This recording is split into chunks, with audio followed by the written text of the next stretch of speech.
que você deixasse a sua Bíblia aberta.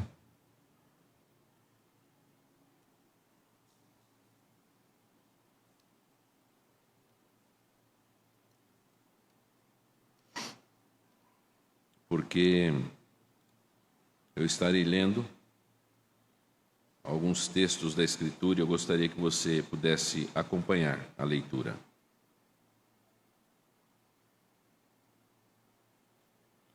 Então, para isso, você precisa ficar com a sua Bíblia aberta.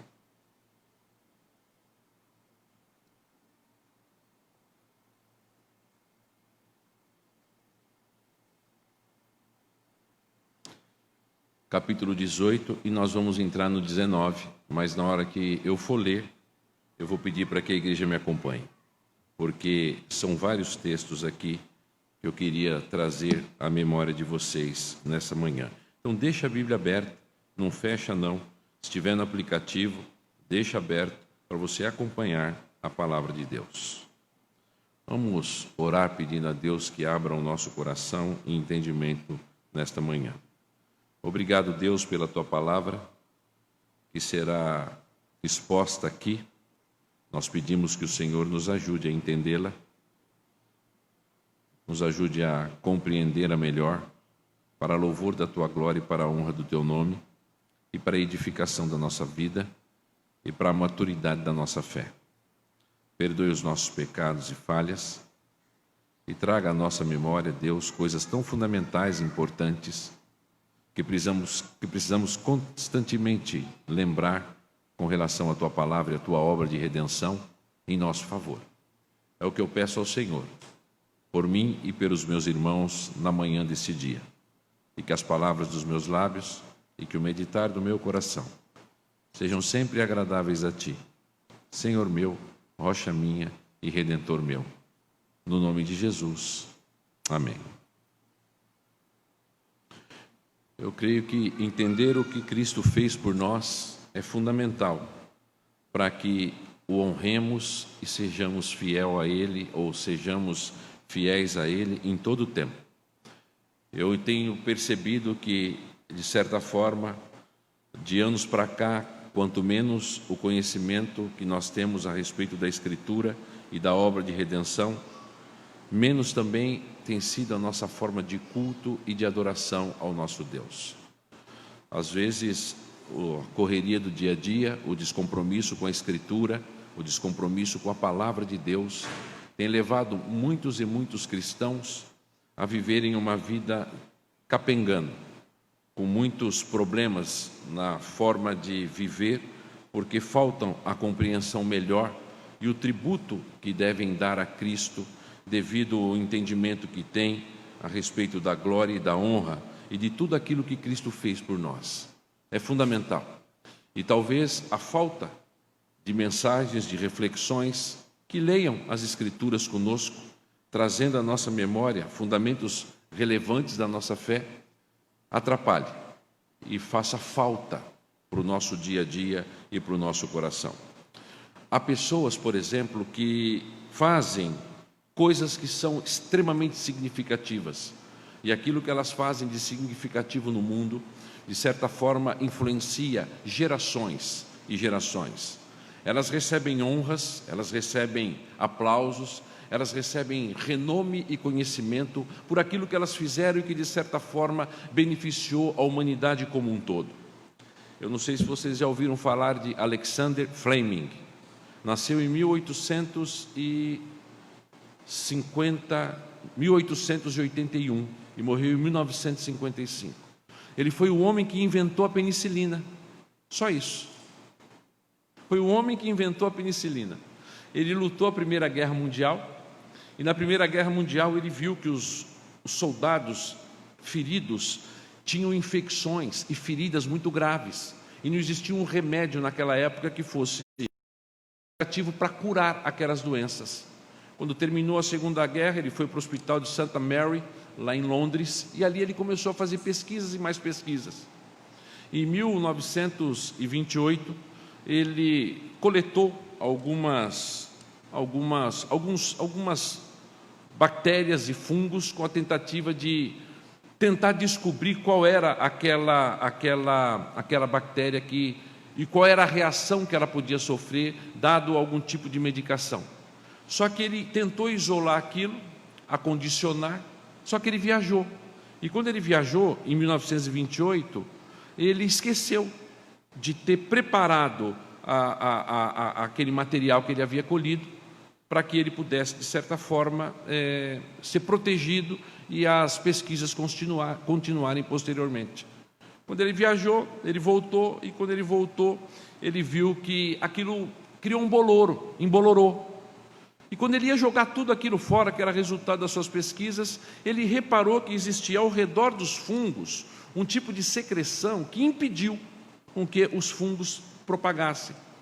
E ele então conseguiu isolar uma bactéria chamada Staphylococcus aureus. E ele viu que o que isolou essa bactéria foi o Penicillium notarius. E aí então ele descobriu, sem querer, aparentemente, a penicilina, que serviu para curar milhares e milhares de pessoas no decorrer da história da humanidade. Em 1940 existia uma pessoa com infecção sanguínea e foi curado pela penicilina. Em 45 esse médico cientista ganhou o prêmio Nobel da medicina. Aparentemente as coisas, na explicação científica, foram sem querer, mas nós entendemos Deus por trás de tudo isso, rearranjando a história e fazendo com que este homem se tornasse um dos grandes vultos da descoberta de uma medicação que foi, para a época e tem sido até hoje, fundamental para a cura de inúmeras doenças bacterianas, de inúmeras infecções. Vejam só, o quanto um homem desse merece de honra, de prêmio, realmente aplausos, realmente prêmios e mais prêmios nobres da medicina, da inteligência e do que for. Ainda que por detrás de tudo nós vejamos Deus atuando soberanamente na história. Já ouviram falar do Sabin, Albert Sabin? Esse homem descobriu que algumas gotinhas curavam poliomielite na década de 50 e da década de 60. Ele morreu com quase 90 anos e era um médico também. E aquelas gotinhas que muitos de nós tomávamos quando éramos crianças, e os nossos filhos até hoje, serviu para a cura de crianças que nasciam com determinada deficiência ou poderiam pegar um determinado tipo de doença e ficar paralítico. Eu fico imaginando que essas descobertas, o quanto elas são boas para a humanidade como um todo, o quanto as pessoas como um todo se beneficiam disso. Não um povo, não uma nação, mas as nações que se esparramam pelo mundo. Eu me lembro um dia que eu vi num filme do Steve Jobs, a filhazinha dele brigando com ele, já adolescente, e quando ela saiu, indo embora, ela tinha um Walkman, porque na década de 70 e 80 existia o Walkman. Vocês não sabem o que é isso, porque não viveram aquela época, viveram a época dos iPods, né?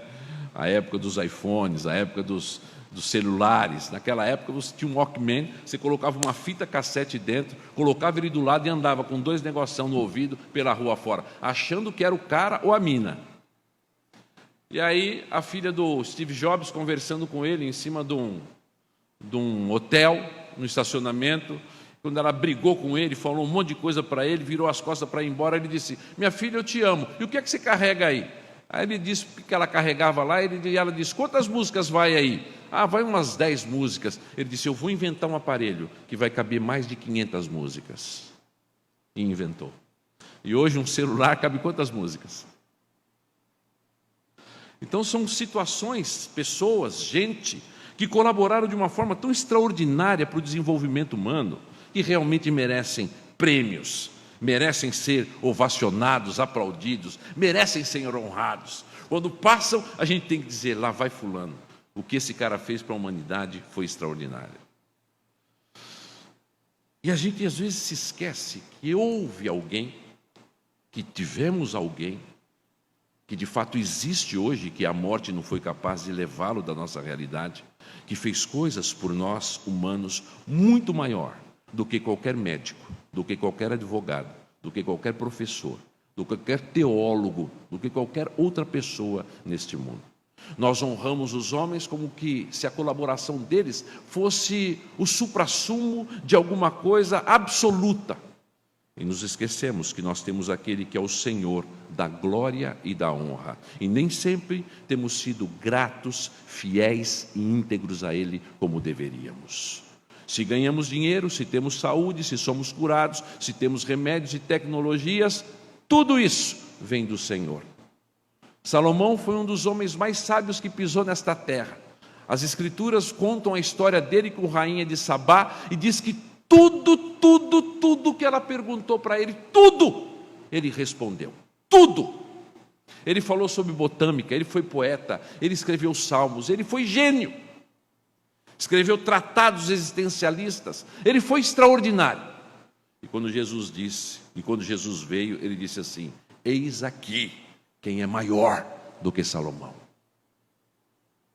E nós às vezes temos esquecido dessas coisas tão simples, porque colocamos os problemas, as situações e as circunstâncias, às vezes maiores do que o próprio Deus. Cristo veio para resolver o drama do pecado humano, para resolver o drama da morte, da crise existencial, do problema da vida.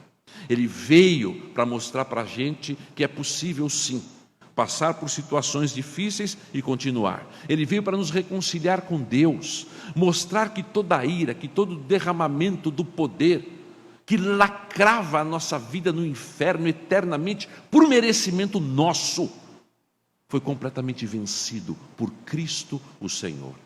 Em Romanos capítulo 6, verso 23, a Bíblia diz que o salário do pecado é a morte. Em Efésios capítulo 2, a partir do verso 1, as Escrituras dizem que nós estávamos mortos nos nossos delitos e nos nossos pecados. As Escrituras em João capítulo 3, verso 36, diz que quem se mantém rebelde contra o Filho de Deus não verá a vida, mas sobre ele permanece a ira divina. E Cristo veio para limpar esse caminho, para pavimentar os nossos relacionamentos com Deus e nos dar vida eterna, nos reconciliando com Deus. É o que está escrito em em 2 Coríntios capítulo 5, verso 18. A Ele nós merecemos, a Ele nós devemos tributar a honra e a glória. Ele merece, de fato, toda a nossa adoração e todo o nosso tributo. Ele nos dá vida, Ele nos dá saúde. Nós fomos criados à sua imagem e semelhança. E às vezes as nossas inversões de valores são tão grandes que nós nos preocupamos, inclusive quando estamos ouvindo a Escritura. Nos perturba, é muito tempo, nos atrapalha. A nossa vida é tão corrida no nosso dia a dia que nós temos que nos desconectar de Deus e entrar numa relação com o que o dinheiro pode trazer. Não temos paciência, às vezes, para ouvir e para ler as Escrituras. Somos frágeis e rasos no conhecimento, porque às vezes queremos que as coisas relativas a Deus e a adoração a Cristo sejam no estalar dos dedos, e não existe isso, não existe, é impossível. Nós devemos tributar a Cristo toda a glória, toda a adoração, em todo o tempo. Ele sofreu e recebeu um castigo eterno no nosso lugar. O que é que Cristo fez por nós e nós deveríamos lembrar? Com relação ao seu sofrimento, que a Escritura retrata de uma forma muito maior do que qualquer filme possa retratar. O que é que esse texto traz à nossa memória? Os textos que nós leremos, exatamente para fazer com que a gente perceba que nós vivemos um tempo em que a honra e a glória deveria ser exaltante ao nome de Cristo, e nós temos deixado essas coisas em segundo lugar. Quantas vezes as pessoas entram num culto e elas ficam visitando sites na hora do culto, elas ficam entrando às vezes em Instagram, elas entram numa conversa, num diálogo com as pessoas através de WhatsApp na hora de adoração a Deus. Quantas vezes? Elas não estão colaborando em nada com o reino, elas estão interessadas nela, na curiosidade delas. Elas não têm tempo de concentração mais para ouvir e para adorar aquele que é muito maior do que o descobridor da penicilina, que é muito maior do que o Steve Jobs, que é muito maior do que o Albert Sabin, que é muito maior do que eu e que você. E talvez isso, e coisas simples, pequenas, fúteis, como tem assolado o mundo de hoje, serve para nos colocar no nosso lugar e deveria nos fazer encontrar em Cristo, em Deus, o maior consolo, porque somente Ele pode dar. Somente Ele. O que é que Cristo fez por nós e que deveria nos constranger a ponto de vivermos para honrá-lo em todo o tempo? Primeira coisa, Cristo foi preso injustamente. Verso de 1 a 14. Eu falei que nós vamos ler a Bíblia hoje, né? Trazer à memória de vocês coisas que às vezes a gente não tem lido mais há algum tempo, por conta de nos esquecermos. João capítulo 18, do verso 1 ao verso 14, diz assim: Tendo Jesus dito essas palavras, saiu juntamente com seus discípulos para o outro lado do rio Cedron, onde havia um jardim, e ali ele entrou. E Judas, o traidor, também conhecia aquele lugar. Por quê? Porque Jesus ali estivera muitas vezes com seus discípulos. Tendo, pois, Judas recebido a escolta e dos principais sacerdotes e dos fariseus alguns guardas, chegou a este lugar com lanternas, com tochas e com armas. Sabendo, pois, Jesus todas as coisas que sobre ele haveriam de vir, adiantou-se e perguntou-lhes: A quem buscais? Respondeu-lhes: A Jesus, o Nazareno. Então Jesus disse: Sou eu? Ora, Judas, o traidor, estava também com eles. E quando, pois, Jesus lhes disse: Sou eu, recuaram e caíram por terra. Jesus de novo lhes perguntou: A quem buscais? Responderam: A Jesus, o Nazareno. Então lhes disse Jesus: Já vos declarei que sou eu. Se é a mim, pois, que buscais, deixai ir estes, para se cumprir a escritura que dissera: Não perdi nenhum dos que me deste. Então Simão Pedro puxou da espada que trazia, feriu o sumo sacerdote, cortou a orelha dele. O nome dele era Malco. Mas Jesus disse a Pedro: Mete a espada na bainha. Não beberei porventura o cálice que o meu pai me deu? Assim, a escolta, o comandante e os guardas dos judeus prenderam Jesus, manietaram-no e o conduziram primeiramente a Anás, pois era sogro de Caifás, sumo sacerdote naquele ano. Ora, Caifás era quem havia declarado aos judeus ser conveniente morrer uma pessoa dentre o povo. Essas foram as coisas que aconteceram com Cristo. A primeira coisa que nós vemos aqui foi o tratamento injusto que ele recebeu. Ele não era criminoso, ele não era bandido, ele não era ladrão, ele não fez absolutamente nada, exceto o bem para as pessoas. Havia o entendimento e a compreensão de Caifás era clara, e ele fala a respeito disso no capítulo 11, do próprio texto de João, quando ele diz aos judeus que era conveniente que alguém viesse no lugar deles e morresse substitutivamente pelo povo. Ele era um sacerdote, ele profetizou, é o que diz o texto da Escritura, se referindo a ele. Mas esse texto aqui mostra algumas coisas que precisam sempre vir à nossa memória e que nós esquecemos. Que os nossos pecados, eles fizeram com que Cristo fosse tratado de maneira injusta, porque não havia absolutamente nada nele que pudesse acusá-lo e levá-lo da forma com que ele foi levado. Ele foi desonrado, ele foi ofendido, ele foi preso, manietado como um bandido, as mãos foram amarradas por trás, para que isso demonstrasse a leviandade do coração dos homens em relação a um homem que era inocente e sem pecado, e tudo por tua causa.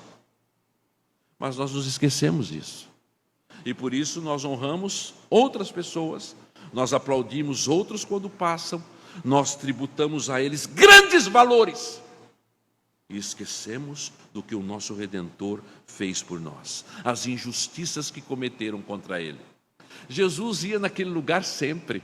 O texto diz que Judas sabia qual era o lugar. Eles estavam sempre com Jesus ali. Jesus não tinha uma vida de medo, não andava escondido das pessoas, com um tipo de pulga atrás da orelha, não sabendo o que iria lhe acontecer no futuro. O texto claramente mostra aqui, a partir do verso de número 4, dizendo que ele sabia tudo o que lhe aguardava. Você sabe o dia da sua morte? E você diz assim: que bom que eu não sei. Você sabe o que vai acontecer na sua vida amanhã? Muitos são tão ansiosos que eles morrem hoje, por conta do amanhã. Não sabem se coisas não podem acontecer para mudar determinadas situações da sua vida. Mas Cristo sabia o dia da sua morte, como ela seria e o que acontecia no depois da manhã na vida dele. E ainda assim, ele não se desesperou. Está escrito aqui. Foi tratado com injustiça, por minha causa e por sua causa. Os nossos pecados foram algo tão ofensivo contra Deus, que ele exigia reparação. Só que ele exigia reparação de alguém que fosse santo, sem pecado, para que este pudesse pagar no nosso lugar de maneira justa diante de Deus, mas injusta diante dos homens, por não ter dívida contraída com Deus e com os homens. E por isso Jesus é preso de forma injusta, leviana, má, sofrendo aquilo que você deveria sofrer. Seu pai, o seu avô, o seu parente, eu com os meus filhos, nós pensamos que eles são santos e anjos. Mas diante de Deus, nós somos miseráveis pecadores, e Cristo recebeu injustiças por causa da nossa injustiça. Mas esse texto é longo, e o texto que eu quero ler com vocês também é. E eu quero ler a Bíblia com vocês hoje aqui.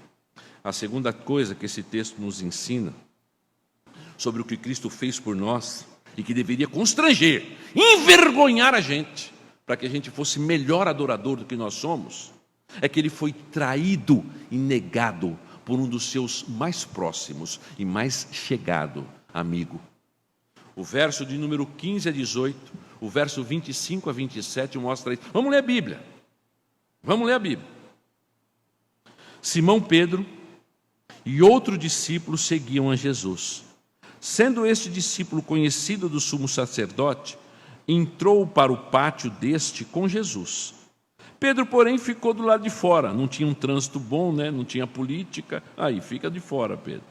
Saindo, pois, o outro discípulo, que era conhecido do sumo sacerdote, falou com a encarregada da porta e levou Pedro para dentro. Então a criada encarregada da porta perguntou a Pedro: não és tu também um dos discípulos deste homem? Não sou, respondeu ele. Ora, os servos e os guardas estavam ali, tendo acendido um braseiro por causa do frio, e aquentavam-se. Pedro estava no meio deles, aquentando-se também. Agora vejam lá o verso de 25 até o 28. Lá estava Pedro, aquentando-se. Perguntaram-lhe, pois, és tu, porventura, um dos discípulos? Ele negou e disse, não sou. Um dos servos do sumo sacerdote, parente daquele a quem Pedro tinha decepado a orelha, perguntou, não te vi eu no jardim com ele? De novo Pedro o negou, e no mesmo instante o galo cantou. Essa foi uma traição da parte daquele que era um dos mais chegados dos seus amigos, para mostrar que a obra de Cristo era alguma coisa que ele deveria sofrer sozinho. Aqueles que juraram fidelidade, amor e honra ao nome dele, foram aqueles que o traíram num dos momentos mais sensíveis, necessários e carentes de amizade que ele podia precisar naquele instante, naquele momento. Você já precisou de um amigo para chorar no ombro? Você já precisou de alguém com quem você contou com a sua fidelidade? Você já foi traído por amizades? Você sabe o que é isso? São coisas que deixam lastros profundos na nossa alma. Agora, Cristo, ele precisava de sozinho, na solidão da vida dele, enfrentar tudo o que ele enfrentou. E horas antes, Pedro tinha dito para ele, eu morro do teu lado. Nós estamos juntos para o que der e para o que vier. O que acontecer na sua história acontece comigo, eu estou junto com você. Jesus mentiu, não conseguiu segurar a bronca, era muito forte. Toda uma conspiração de judeus e de romanos contra Jesus. Quem eles eram diante de aparentemente um reino tão inexpugnável e indestrutível como era o reino de Roma? E poderosos como os judeus, porque Roma, de certa forma, mantinha-se calada em relação àquilo que os judeus faziam. devido às derrotas que eles sofreram, inclusive nos tempos de Macabeus, em cerca de 165 a.C. Tal era a dureza e a luta com que os judeus encaravam qualquer guerra já naquela época. E sem as famosas pistolas Jericó, que eles fabricam hoje, que atira até com lama dentro de tudo quanto é cano. Infalível, aparentemente. Era na espada. E Pedro andava armado, juntamente com os outros que também foram lá buscar, dentre eles muitos judeus. A ideia era exatamente mostrar o quanto aquele homem não teria ninguém com ele, num dos momentos mais necessários da vida dele e da história dele. Ele foi tolo, sendo o verdadeiro sumo sacerdote. Ele foi esbofeteado e esmurrado como um ninguém. Ele tomou tapas na cara, foi esbofeteado sem cometer um único deslize. Imagine alguém que bata na tua cara, alguém que te dê uma palavra ofensiva, o quanto já na hora você se levanta de uma tentativa de se proteger e até mesmo de pagar o mal com o mal. Cristo aqui, como cordeiro morto e mudo, sendo levado ao matadouro, não abriu a boca, calou-se. E ele disse que ele poderia orar e legiões de anjos viriam socorrê-lo, mas ele não cumpriria o propósito de Deus por ele. Ele precisava de redenção, ele precisava ser salvo. Que tipo de pecado ele cometeu para que esse pecado pudesse trazer a ele a condenação eterna? Nenhum! Mas tudo isso ele fez por minha causa e pela sua. Quer ver? Abra a Bíblia, no capítulo 19 a 24 do texto de João, o texto aí do capítulo 18, onde nós estamos lendo. Então, o sumo sacerdote interrogou a Jesus acerca dos seus discípulos e da sua doutrina. Eu fico imaginando, era muita coragem, né? Interrogar Jesus a respeito dos discípulos até que vá, mas da sua doutrina. Rapaz, quem é você para discutir teologia com Jesus? Mas a nossa petulância é tão grande que às vezes nos leva a pensar que o último livro que nós lemos é o suficiente para a gente entender muito, né? Seja em qualquer área da nossa vida. Declarou-lhe Jesus: eu tenho falado francamente ao mundo. Eu ensinei continuamente, tanto nas sinagogas como no templo, onde todos os judeus se reúnem, e nada disse em oculto. Por que me interrogas? Pergunta aos que ouviram o que lhes falei. Bem sabem o que eu lhes disse. Dizendo isto, um dos guardas que ali estavam deu-lhe uma bofetada, dizendo: é assim que falas ao sumo sacerdote? Replicou-lhe Jesus: se falei mal, dá testemunho do mal, mas se falei bem, por que me feres? Então Anás o enviou manietado, amarrado, vergonhosamente tratado como um bandido, à presença de Caifás, o sumo sacerdote. Quando você abre o texto das Escrituras em Hebreus capítulo 5, sabe o que a Bíblia fala de Jesus? Que ele é o sumo sacerdote. O sumo sacerdote não era Caifás, o sacerdote não era Anás. Esses eram sacerdotes que repetidamente tinham que trocar os seus turnos. Eles ofereciam sacrifícios enquanto estavam vivos. Mas o texto de Hebreus diz que viria um sumo sacerdote maior do que todas as outras linhagens de sacerdote, maior inclusive do que Melquisedeque, que não tinha genealogia e nem fim. Este sumo sacerdote é Cristo. É a respeito desse sumo sacerdote que nós estamos falando aqui. Se o sumo sacerdote e o sacerdote não podiam ser questionados, porque logo se viravam contra aqueles que os questionassem teologicamente, lhes esbofeteando, como se aquilo fosse falta de respeito. Imagine contra Cristo, a quem eles deveriam saber que de fato era o sumo sacerdote. Eles estavam discutindo teologia com Jesus. E as Escrituras vão dizer lá em Lucas capítulo 24, que toda a Escritura sempre falou dele. De mim falam os profetas, os salmos, a lei. Toda a Escritura apontava para Cristo, mostrava Cristo. E toda a Escritura apontando para Cristo, mostrando a Cristo, não era suficiente, porque quando nós temos vendas nos olhos, nós dedicamos muito do nosso tempo a coisas supérfluas, que ocupam a segunda posição na nossa vida, ao invés de depositarmos e dedicarmos o nosso tempo à maturidade, ao conhecimento e às delícias que a Escritura traz ao nosso coração, alimentando a nossa alma em todos os momentos da nossa vida. O texto diz que ele foi ofendido e esbofeteado como um tolo por discutir teologia com um sacerdote. Pensou? Pá! Humilhação, vergonha. Por tua causa e por minha também. Por causa do seu povo, aqueles a quem ele amou, ele sofreu todo tipo de humilhação e de vergonha. Humilhação esta e vergonha esta, que não eram cabíveis a ele como sendo o Rei dos reis e o Senhor dos senhores, mas se submeteu como um humilhado, para que eu e você pudéssemos ser exaltados como príncipes, e como aqueles que hão de se assentar com ele no reino de glória na eternidade. Ele merece toda a honra, toda a glória e todo o louvor. Nós deveríamos de dedicar o nosso coração exclusivo àquele que foi ofendido e esbofeteado no nosso lugar.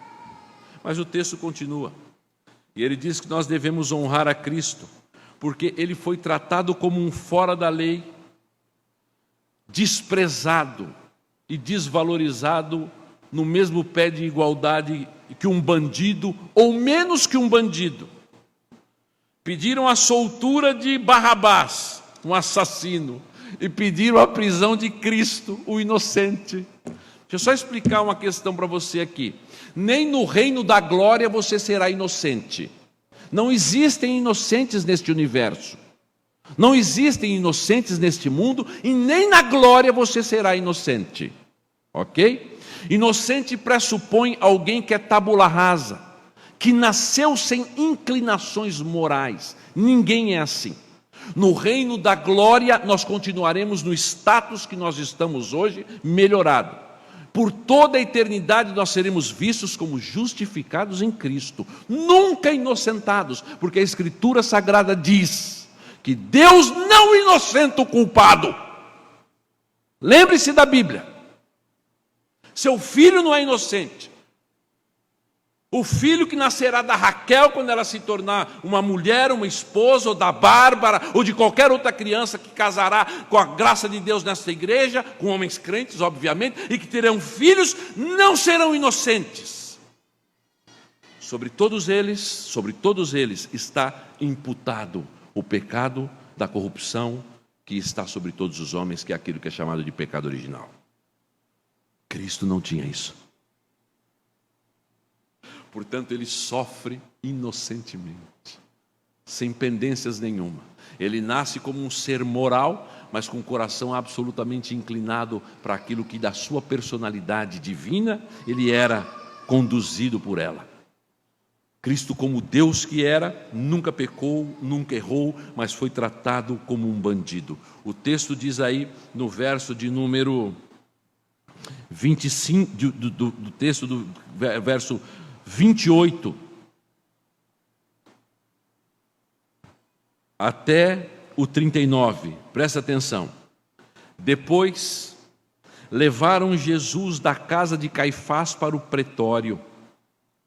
O pretório era tipo um quartel-general num campo romano, onde existia um líder supremo ali, e que nós vamos conhecer daqui a pouco. Era cedo, de manhã. Eles não entraram no pretório para não se contaminar. O pretório era lugar de romano. Eles eram muito santos, esses homens. Eles eram religiosos, para poderem comer a Páscoa. Então Pilatos, que era romano, saiu para lhes falar e disse-lhes: que acusação trazeis contra este homem? Responderam: se este não fosse malfeitor, não te entregaríamos. Não, fala a verdade, não dá vontade de rir? A pergunta foi muito objetiva. O que tem contra este homem? Mas eles eram bons para argumentar, né? Olha só, argumento frágil, fosse morto, ainda que também houvesse argumentos para essas coisas. A nós, veja lá, não é lícito matar ninguém. para que se cumprisse a palavra de Jesus, significando o modo por que havia de morrer. Morrer sem nenhuma pendência com a lei. Tornou Pilatos a entrar no pretório, chamou Jesus e perguntou-lhe: És tu o rei dos judeus? Respondeu-lhes Jesus: Vem de ti esta pergunta, ou tu disseram outros a meu respeito? Replicou-lhe Pilatos: Porventura sou judeu? Ou seja, eu não conheço a palavra de Deus, eu não conheço a tua lei. A tua própria gente e os principais sacerdotes é que entregaram a você a mim. O que você fez? Respondeu Jesus: O meu reino não é deste mundo. Se o meu reino fosse deste mundo, os meus ministros se empenhariam por mim, para que não fosse eu entregue aos judeus. Mas agora o meu reino não é daqui. Então lhe disse Pilatos: Logo tu és rei? Respondeu Jesus: Tu dizes que sou rei. Eu para isso nasci, para isso vim ao mundo, a fim de dar testemunho da verdade. Todo aquele que é da verdade ouve a minha voz. Perguntou-lhe Pilatos: Que é a verdade? Tendo dito isto, voltou aos judeus e lhes disse: Eu não acho crime neste homem. É costume entre vós que eu solte alguém por ocasião da Páscoa. Quereis, pois, que vos solte o rei dos judeus? Então gritaram todos novamente: Não este, mas Barrabás. Barrabás, o texto conclui dizendo, era bandido, era ladrão, era salteador. Foi assim que o nosso Redentor foi tratado. Foi tratado como um fora da lei, tendo cumprido toda a lei. Se você olhar lá em Mateus, no capítulo 3, a partir do verso 15, o texto é muito interessante, porque quando Jesus chega diante de João para ser batizado, João diz para ele: Eu é que preciso ir até você para ser batizado e você vem até a mim? Ele disse: Deixai, porque agora me cumprir toda a lei. E a lei exigia aquilo, e ele não podia de forma alguma quebrar ou deixar pendente nenhum tipo e nenhum tratado, nem um item da lei. O homem só pode ser salvo por guardar a lei. A salvação é meritória, ela é merecida. E foi exatamente isso que Cristo fez. Ele recebeu o mérito da redenção para mim e para você, no lugar daqueles a quem ele substituiu. Não existe salvação de graça, pelo amor de Deus. A salvação não é de graça, a salvação é pela graça, é através da graça, é um favor imerecido conferido a mim e a você pela fé, por intermédio da justiça de Cristo, mas ela não é de graça. Alguém teve que pagar por ela, e para pagar por ela, este que pagou por ela, ele tinha que obedecer à lei. Ele tinha que ser obediente à lei, ele tinha que se submeter à lei, ele tinha que guardar todos os mandamentos, ele não podia transgredir nenhum mínimo que fosse. E mesmo tendo guardado toda a lei, cumprido toda a lei, ele foi considerado como um bandido, um salteador. Barrabás, num determinado momento da história, foi mais relevante, teve mais valor do que Jesus. E sabe por que ele fez isso?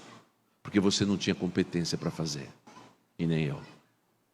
Então ele se submete às imposições judiciais, legais, de uma lei fragilizada, que comprovou a sua inocência do começo ao fim, mas que mesmo assim o puniu, mesmo ele sendo inocente, para que pelos méritos da sua obra, nós pudéssemos ser redimidos, por intermédio da sua justiça, justiça esta incólume, sem defeito e sem pecado. Parem de dizer que Jesus te salva porque Ele morreu por você. Isto é um pequeno fragmento da história. Se você evangeliza assim, eu lamento. O tanto de tempo que você tem lido e aprendido a Escritura e não tem aprendido muita coisa ainda. Se Jesus só tivesse morrido, Ele não teria salvado ninguém. Para que Ele me redimisse do meu pecado e me colocasse como status de justificado diante de Deus, Ele teve que guardar a lei. E guardar a lei inocente, sem jamais transgredir e sem jamais pecar. Foi tratado como um fora da lei, sendo o único homem nesta terra e neste planeta que guardou toda a lei. Coisa essa que você não faria nunca. Ele fez por você. Porque para que Deus te dê vida eterna, você precisa guardar a lei. Lembra do jovem rico que chegou para Jesus e disse assim: o que farei eu para ganhar a vida eterna? Lembram? Lembram? E Jesus disse para ele assim: guarda os mandamentos. Ele disse: quais? Não matarás, não adulterarás, não roubarás. Todos estes eu guardo. Então vai, vende o que você tem, dá para os pobres e me segue. Mas o coração dele estava na cobiça, e ele feriu um mandamento, e ele feriu todos os mandamentos. Então era necessário que se guardassem todos para ser salvo. Eu e você jamais teríamos condições disso. É por isso que é pela graça, baseado na justiça de Cristo. Uma outra coisa que precisamos trazer à nossa memória sempre, quando nós falamos do porquê Cristo deveria ser honrado e exaltado por nós, é que Ele suportou a zombaria e o escárnio, mesmo sendo considerado inocente. Capítulo agora de número 19. Capítulo 19, de 1 a 5, diz assim: então, por isso, Pilatos tomou Jesus e mandou açoitá-lo, pensando que aquilo bastaria. Os soldados, tendo tecido uma coroa de espinho, puseram-lhe na cabeça e vestiram-lhe com um manto de púrpura. Chegavam-se a ele e diziam: salve, rei dos judeus! E davam-lhe bofetadas. Outra vez saiu Pilatos e lhes disse: eis que eu vô-lo apresento, para que saibais que eu não acho nele crime algum. Saiu, pois, Jesus, trazendo a coroa de espinhos e o manto de púrpura, e disse-lhes Pilatos: eis o homem. Ao verem, versos 6 e 7, ao verem-no, os principais sacerdotes e aos guardas gritaram: crucifica-o, crucifica-o. Disseram-lhes Pilatos: tomai-o vós outros e crucificai-o, porque eu não acho nele crime algum. Responderam-lhe os judeus: temos uma lei, e de conformidade com a lei ele deve morrer. Por quê? Porque ele diz que era filho de Deus. Já pensou? Cristo teve que suportar todo tipo. Quando eu olho para essas coisas, olha, às vezes a gente viu aquele filme, aquele filme que passou anos atrás, sobre os castigos que Jesus sofreu, e a gente acha que aquilo ali foi o máximo, né? E as pessoas às vezes são tocadas e acabam chorando por conta de verem tantas chicotadas, chibatadas que ele sofreu. Mas as ofensas morais contra Cristo não podem ser elencadas na gravidade daquilo que ele sofreu. É muito maior do que simplesmente agressões físicas. Ele foi zombado, ele foi descartado, ele foi tratado como alguém absolutamente desmerecedor de qualquer tipo de consideração por outras pessoas, ainda que tanto o Império Romano quanto o Império dos Judeus soubessem que eles estavam no fundo cometendo injustiça. Pilatos, o representante do pretório, um homem extraordinário, um político com grandes habilidades, ele chega diante daquilo que ele representava como a lei romana e diz: não tem erro, este homem não cometeu absolutamente nada, mas este homem foi tratado como ninguém, com uma coroa de espinhos que simbolizava aquele que dizia que era rei, com um manto que deveria expressar a grandeza do poder de um reino, de um déspota. Zombaram dele.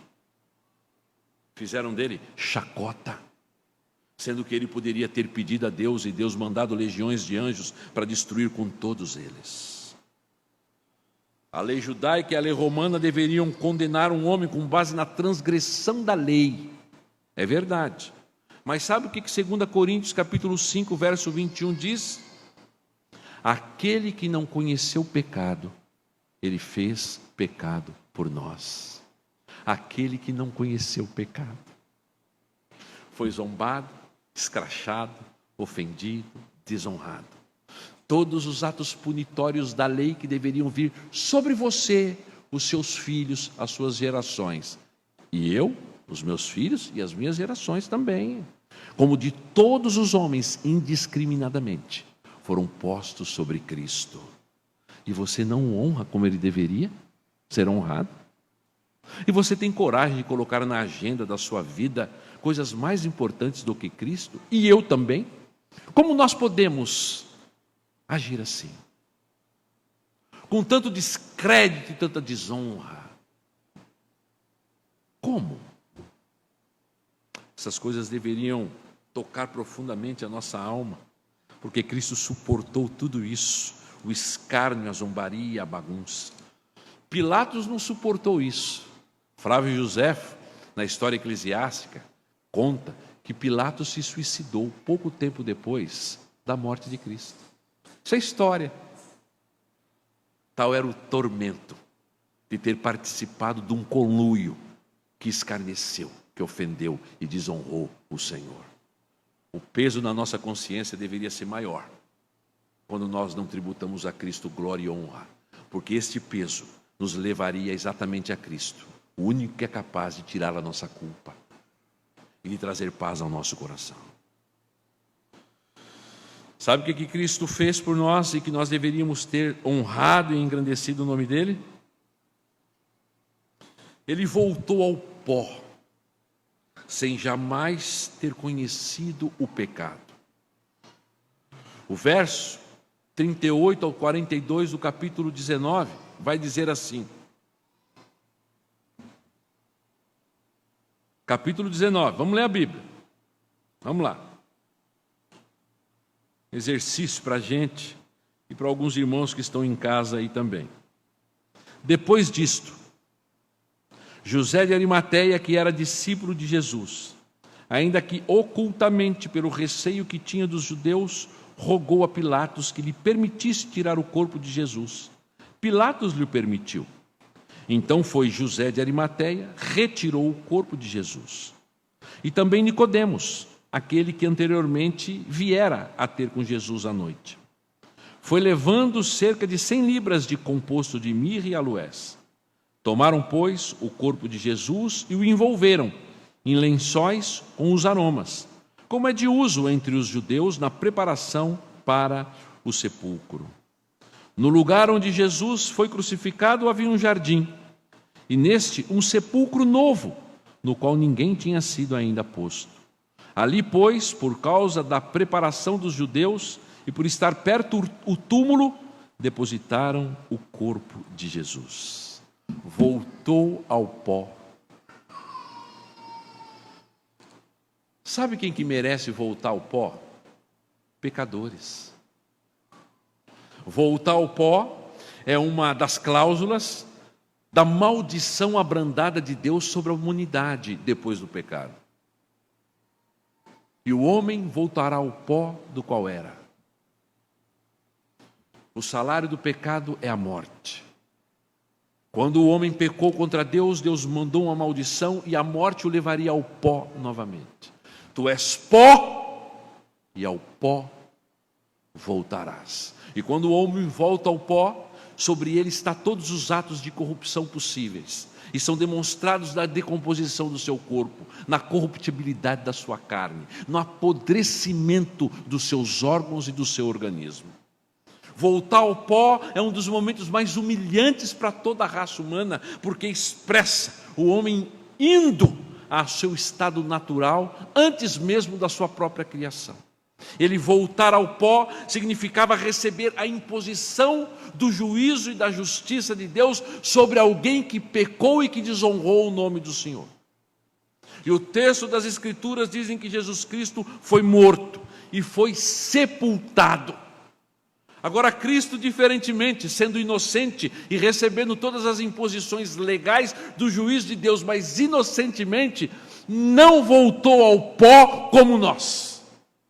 O texto das Escrituras, lá em Atos, no capítulo 2, vai dizer que ele não viu corrupção. Ele morreu e não entrou no estado de decomposição. De forma miraculosa, a Escritura diz isso. Porque como alguém santo e sem pecado, ele não poderia receber as imposições deste tipo de coisa depois da sua morte. Ele foi preservado da corruptibilidade, da decomposição, do apodrecimento. Porque Cristo, ainda que não tenha voltado ao pó, e tenha voltado ao pó no sentido de ter sido sepultado, Tudo isso sofreu sem que de fato merecesse o sofrimento dessas coisas. E Ele morreu pelos nossos pecados, para que nós pudéssemos ser reconciliados com Deus. Lá em Colossenses capítulo 1, verso 22, a Bíblia diz assim: agora, porém, vos reconciliou no corpo da sua morte, mediante a sua morte, para apresentar-vos perante Deus santos, inculpáveis e irrepreensíveis. Lá em Atos capítulo 2, verso 27, como eu disse, vocês podem checar. Isto é, na verdade, o texto de Atos 2, 27 é uma citação de um salmo de Davi. E o que é que Lucas, o médico, interpreta? E ele vai ali, no cerne, ele toca no ponto nevrálgico. Ele diz: isto aqui não se refere a Davi, mas àquele que era maior do que Davi. Porque ele diz assim: porque não deixarás a minha alma na morte, nem permitirás com que o teu servo veja corrupção. Não era com relação a Davi, porque o texto diz que Davi morreu e a sua alma viu corrupção no apodrecimento do seu corpo, na decomposição dos seus organismos. Cristo não. Isto não aconteceu com ele. Não houve corrupção em Cristo nesse sentido. E sabe por que é que Cristo fez e passou por tudo isto? Por amor a mim e a você. Tudo isto é uma quitação de justiça diante de Deus. A motivação de Cristo fazer isso por nós é o amor. Mas a exigência da parte de Deus é justiça. Deus não pede justiça a Cristo porque Deus amava Cristo. Deus pede justiça a Cristo por causa do ódio dele contra mim e contra você. Por conta da inimizade entre Deus e nós. Deus se tornou inimigo dos homens. E a única forma dele voltar a aproximar-se de mim e de você era tendo quitado a dívida que foi contraída contra ele. É justiça. Deus exige sangue. Porque as Escrituras dizem que sem derramamento de sangue não pode haver remissão de pecados. Agora, Cristo fez isso por amor. Ele amou você. Então Ele deu o sangue dele para te comprar. Isso é muito claro nas Escrituras. Sabe por quê? Porque lá em Atos capítulo 20, verso 28, estamos lendo bastante a Bíblia, né? É bom ler a Bíblia. Diz assim, que Cristo nos comprou pelo seu sangue. Não foi ouro que você corre atrás, não foi prata, que às vezes você fica doente querendo no seu bolso, não foram as propriedades que você quer se expandir, como que essas coisas fossem a segurança deste mundo e desta terra. Não foi isso. Nós somos comprados pelo precioso sangue de Cristo. Esta foi a moeda dada no lugar da nossa. Todas as riquezas e poderes deste mundo não se comparam a isso. Por amor, Ele suportou isso. E você o tem amado? A ponto de suportar dificuldades, chacotas, risos, brincadeiras? Você o tem amado a ponto de mostrar a grandeza dele? Onde você trabalha, com quem você anda, onde você está? Você tem amado aquele que tantas coisas suportou e realizou em seu benefício? Para que você pudesse ter uma vida de comunhão eterna? Para que você pudesse se assentar no reino da glória como príncipe, com vestes brancas e com um nome diferente? Aquele que te reconciliou com Deus. Às vezes nós temos amado tão pouco a Cristo que nem as coisas que nós temos estão dispostas a servi-lo. Nós somos infiéis a Ele até mesmo naquilo que é de menos valor do que o seu sangue, como por exemplo o nosso dinheiro, os nossos bens, as nossas coisas. Tudo isso Cristo fez por você por amor. Por amor a você, Cristo deu a vida para que nada pudesse separar você dele, nem a morte. Porque em Romanos capítulo 8 as Escrituras ensinam a mim e a você que nem morte nem vida, nem coisas do presente nem do futuro, nem altura nem profundidade e nenhuma outra criatura pode nos separar do grande amor de Deus que está nas suas boas obras, nas coisas que você faz, em Cristo. Isso deveria nos envergonhar. Quando nós olhamos para a nossa vida, e às vezes não temos tido como a referência a adoração genuína e verdadeira a Cristo. Amamos mais os nossos filhos, as nossas noras, os nossos netos, as nossas propriedades, o nosso trabalho. Amamos mais as nossas coisas do que aquele que se deu por amor a nós. Que Deus conduza o nosso coração em arrependimento. Que Ele nos mude nos tempos de hoje. E nos mude em todo o tempo, para que nós expressemos o genuíno significado do que Ele tem sido para nós, e nós o amemos de fato e de verdade, e nós o honremos de todo o coração. Aquele que nos reconciliou com Deus merece ser adorado e exaltado por nós em todo o tempo. Aquele que nos socorre e que nos ajuda nos momentos mais difíceis. É aquele que afaga o nosso coração, desimpede a nossa alma das aflições, da ansiedade.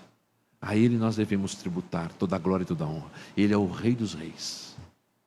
Um dia a trombeta vai tocar, os céus virão abaixo, nós encontraremos com Cristo e existiremos para todos sempre com Ele no reino de glória, porque Ele mereceu isso por mim e por você. Não foi você, não foi teu filho. E se não houver arrependimento genuíno e sincero no seu coração e amor verdadeiro por Cristo, você está demonstrando que de fato não o ama.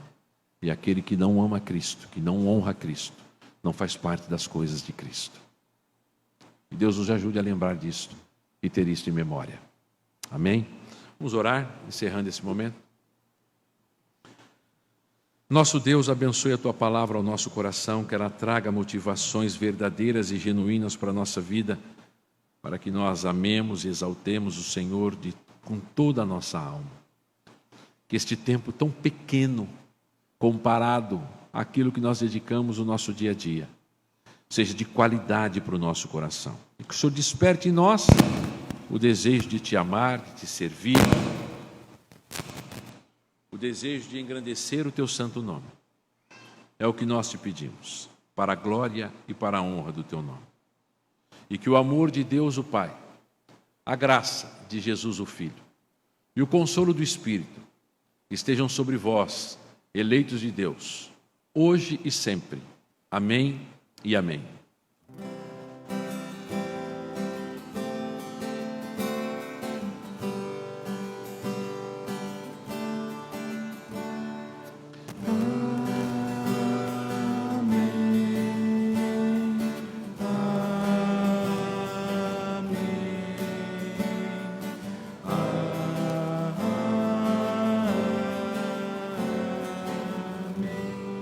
Rapidamente, irmãos, sentem-se, por favor.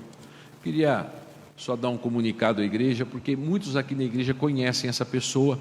É o nosso irmão Fernando Tunga, que inclusive foi uma pessoa que essa igreja ajudou durante os anos de seminário. Na verdade, desde quando ele chegou da África, no Brasil, nós ajudamos financeiramente esse irmão. E ontem, depois de ter concluído 3 anos como nosso aluno lá no IBA, depois de ter feito 5 anos de seminário no nosso seminário lá em Ji-Paraná, ontem foi a ordenação dele ao Sagrado Ministério. Hoje, o Tunga é pastor da Igreja Presbiteriana do Brasil, ele está trabalhando lá no Tijucal, e graças a Deus, Deus tem abençoado o trabalho dele lá, com toda a simplicidade dele. As pessoas têm gostado muito do trabalho dele lá.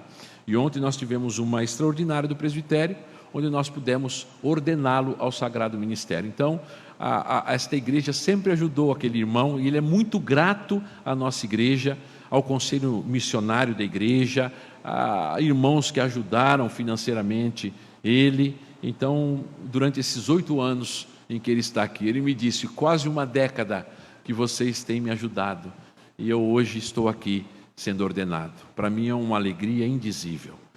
Então foi um momento muito edificante. Eu gostaria também de compartilhar isso com a igreja. O nosso irmão reverendo Eurípides, hoje ele sai da quarentena, graças a Deus, ele está bem. A Esther, até onde eu sei, não contraiu o Covid, mas estejamos orando por eles e por outros irmãos da nossa igreja. A suspeita na nossa irmã Natiele, nada comprovado, O fato de você estar perto da pessoa, ainda que a gente tenha que tomar todos os cuidados, significa que você vai pegar. Por enquanto, prova disso está aí também a nossa irmã Esther, casada com o Eurípides e até agora não teve o Covid, graças a Deus. Então estejamos orando pela vida da Natiele também, de toda a nossa igreja, e pedindo a Deus que nos dê graça de ver essas coisas passarem, não só no Brasil, mas como no mundo inteiro, né? É uma situação realmente ainda, de certa forma, bem cuidadosa, que exige bastante cuidado da gente, tá?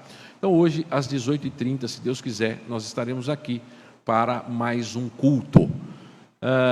O nosso, eu digo nosso porque é nosso mesmo, né? Eu sou eleitor desta cidade maravilhosa. Prefeito disse que talvez vai ter que diminuir o horário do toque de recolher. Então, nós vivêssemos na época do nazismo, né, do imperialismo alemão, é uma coisa assim assombrosa. Mas, hoje em dia, é interessante que as pessoas elas precisam sempre de um pouco de poder para, às vezes, subir numa caixa de fósforo e mostrar que elas têm muito. E, hoje em dia, algumas autoridades têm tido essa autonomia, realmente, né? A gente só tem que tomar cuidado para eles não entrarem em esferas da vida da igreja. Se entrarem, nós temos que descumprir. Mas enquanto as coisas podem ser tratadas, nós devemos de tratá-las também com sabedoria. Mas a história mostra isso, não sou eu. A história. Então, se isso acontecer, o conselho da igreja vai ter que se reunir, porque se o toque de recolher for para 7 horas da noite, vai ficar um pouco difícil a nossa vinda para cultuar à noite. Então, talvez a gente vai ter que arrumar uma alternativa de nos encontrar nas lives como nós fazíamos antigamente. É só uma ideia, é só para a gente já estar orando por isso, né? Eu acho que deveria igualitar 8 da noite para todo mundo, então, que aí os nossos templos não fechariam. Mais ainda, isto aqui, sem dúvida alguma, é um serviço essencial, porque é onde nós encontramos a Escritura, a palavra de conforto ao nosso coração. Só que as coisas foram se modelando de uma forma tão diferente na sociedade hoje, que a Escritura e a comunhão com Deus têm ficado em segundo lugar. Por isso o alerta ao nosso coração, tá? Então estejamos orando para ver o que virá a partir de amanhã para a gente. E a gente, podendo cumprir de acordo com a palavra de Deus. Ok? Tenham todos uma boa semana. Deus abençoe. Um beijo no coração de vocês aí.